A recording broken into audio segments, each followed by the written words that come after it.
Pozdrav dragi moji, na današnjem meniju imamo palentu sa parmezanom. Da bi pripremili palentu s parmezanom potrebno nam je 2 čaše vode, 1 čaša palente, 1 kašika soli, 1 kašika maslaca, 40 g parmezana, 2 kašike pavlake i rikula.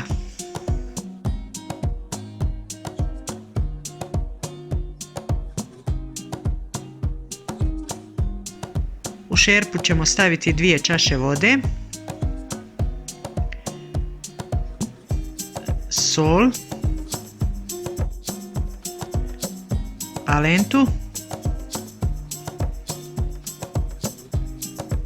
i maslac.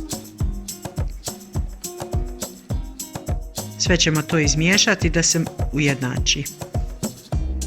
Nakon što smo sve sastojke sjedinili u šerpi, stavit ćemo na šporet da se kuha. Povremeno promiješati dok se ne počne zgušnjavati. Nakon 2 do 3 minute miješanja palenta je kuhana i onda ćemo dodati u nju parmezan.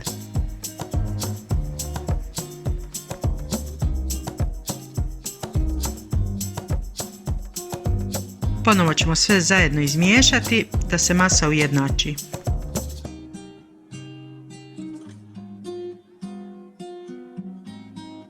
Palenta s parmezanom je skuhana. Na kraju palentu začinite sa pavlakom i rikulom. Ukoliko vam se dopao ovaj video, ostavite komentar i klikom na subscribe podržite moj kanal Kuhajte s Dinom. Voli vas vaša Dina.